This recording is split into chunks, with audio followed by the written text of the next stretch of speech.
magandang umaga, tanghali, hapon, gabi sa inyong lahat. Ako po si Margie, ang host ng channel na ito. Now, today we are going to discuss what are the 5 important things necessary for you to know kung gusto niyo pong mag-work sa Singapore, or let's say for example, you want to go other places. These are the basic ones, okay? Now, sa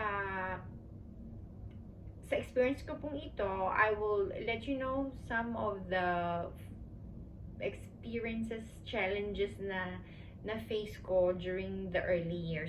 I've been staying here for nearly maybe 15 years na po. So yes.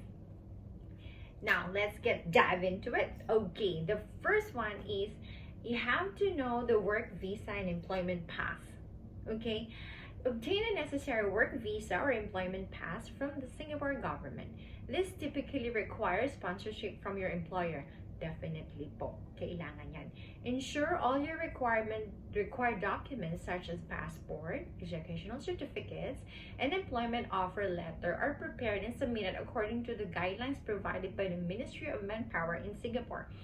Very important po ito, especially kung galing po kayo ng Pilipinas, kasi you have to register sa DOLE, tapos meron pa kayong insurance na kailangan yung bayaran when it comes to OWA or yung sa PhilHealth nyo.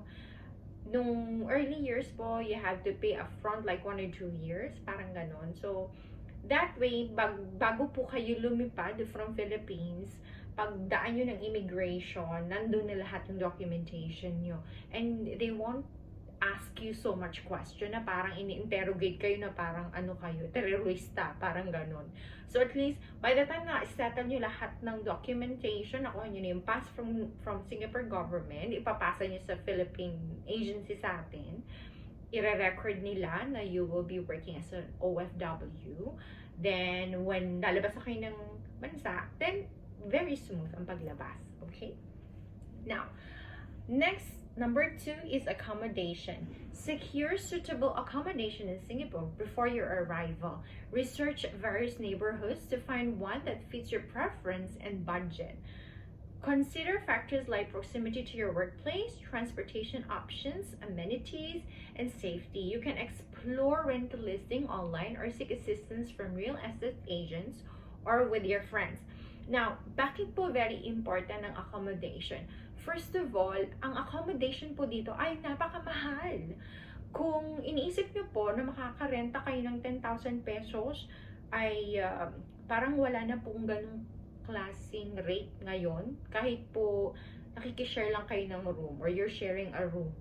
Now, ang alam ko, ang minimum is probably 500 Sing dollar, which is, hindi ko po alam ang rate. It times 41 pesos nyo po per dollar.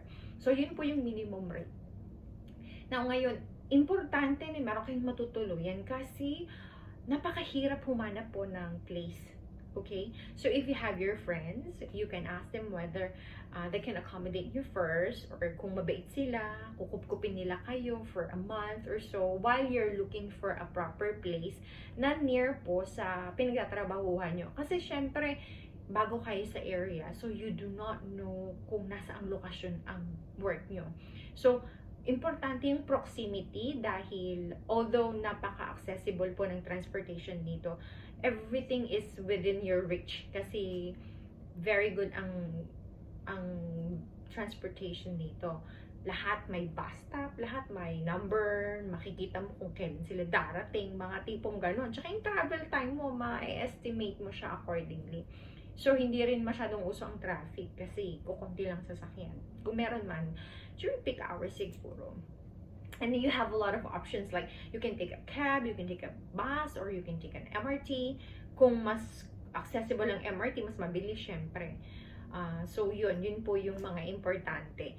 Now, next one is, number 3 is your financial preparation. Now, make sure na alam nyo po ang difference. Now, prepare your finances for the move, including budgeting for living expenses, accommodation costs, transportation, and initial setup fees. Take into account the currency exchange rates and potential differences in cost of living between Singapore and the Philippines. Napakalaki po ng difference talaga. Napakamahal po dito. Additionally, open a local bank account in Singapore to facilitate salary and a day-to-day transaction. Yes, definitely kailangan nyo pong mag-allot ng pera, lalo na pag mag-open kayo ng account. Now, ang opening na account dito is 1,000 Singapore dollar minimum. I think pag government bank like DBS or POSB, I think 500. Nung unang panahon, hindi ko lang po alam ngayon. You can search on that. Now, of course, pagka-deposito nyo, withdraw nyo naman kaagad. Pero syempre, mga kalahati or mga 140 iwan nyo doon. So, yes. So, kailangan financially prepared po kayo. Kasi, aside sa accommodation ng bahay, yung bahay nyo sa bahay, renta, transportation, syempre, yung bus fare, saka yung train fare nyo kung meron man. Tapos, of course, yung allowances nyo for the food. Okay? So, very important po yan. And then, bakit kailangan na mag-open ng account? Okay? Kailangan yan kasi, at the end of the year, meron po tayong tinatawag na income tax. So, lahat kayo ay mag-file ng income tax. Do not forget. Kasi, kailangan ng government, especially yung income tax department nila, na meron kayong transaction na makikita sila through bank. So, yung company nyo, they will deposit your salary sa local bank dito para makikita po nila yung transaction ng employer to the employee. Kung talagang binibigay sa inyo yung amount ng salapi or ng salary na nakadeclare sa government. So, that's very important. Now, next will be number 4 is healthcare and insurance. Ensure you have comprehensive health insurance coverage that is valid in Singapore. While country offers high-quality healthcare services, medical expenses can be expensive without insurance coverage, which is true. Familiarize yourself with the healthcare system in Singapore, including how to access your medical care and any mandatory health screening and vaccination required for entry. Correct po. Ako po ay permanent resident dito, pero napakamahal pa rin. Like, when my son was here, ang consultation fee ng doktor is $100 po. Consultation lang, can you imagine? Kung pagpalagay na times 41 is 4,100 na yun, consultation pa lang, wala pang medication. O, diba? So, yan, importante na may health insurance coverage. Kanya, majority of the company na nag-hire po ng foreigners, you have to have your own health insurance. Kung wala man po, meron sila tinatawag na parang reimbursement. Kung maliit lang yung company. So, meron silang allotted na amount every month, let's say $30 for every medical leave or medical consultation na gagawin nyo kung nagkasakit kayo. So, marireimburse nyo is $30 from the company. Pero the rest ay yun na po. The rest is all on your pocket. Okay? Nakakalungkot, 'di ba? Ang mahal magkasakit, lalo na dito sa Singapore kasi although advanced ang technology nila dito, syempre, advanced din ang payment. All right? Now, the last one will be cultural adaptation and networking. Prepare yourself for cultural differences and the expatriate lifestyle in Singapore. Learn about local customs, etiquette, traditions to facilitate integration into the community. Consider joining expat groups or attending networking events to meet fellow Filipinos and other expatriates, which can provide support, advice, and opportunities for socializing. O, diba? Very important po yan to have your own group of friends.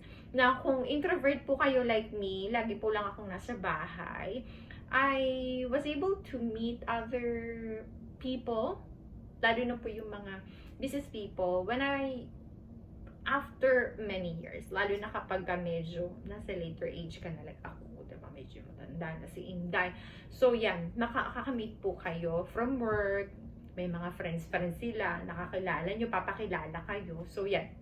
Hanggang sa mag-grow po ang group of friends nyo in different ranges. Merong iba-ibang lahi, ganyan, meron ka Pilipino, o, diba? So, mabubuksan po ang isipan nyo sa difference ng pagkakaroon ng friends in and out of the country at mag-iiba po yung outlook nyo sa mundo. So, that's of course one of the perks and advantage of people who are working in overseas. Pero syempre, hindi po lahat ng trabaho ay madali. Diba, lahat ng trabaho is talagang mahirap. Ngayon, ang pinaka naging challenge ko po when I was new here was to accommodate kung how to understand their language. Kasi dito ang language is Singlish. So, Singapore English ang language nila. So, napakahirap intindihin kahit nasabihin na English ang sinasalita nila. Sounds like they're still speaking in Chinese kasi iba yung accent. So, isa yun sa mga nahihirapan ako before. That's why when I have to answer the phone calls, I always feel very stressed kasi hindi ko maintindihan yung kausap ko. So, isa yun sa mga challenges, yung accent nila ng Singlish. Now, after a while, you will get used of the accent. Sometimes, meron na rin akong Singlish accent. So, yes. But other than that, once alam niyo po lahat ng steps na ito, you will learn more as you grow and as you stay here longer. But, of course, if you have any more questions, please comment down below. At sa lahat po ng mga patuloy na nanonood ng channel ko, thank you so much po. And I hope you learn some informations and tips dito po sa aking bagong video na binigay sa inyo. Thank you so much once again and have a good week. Ciao!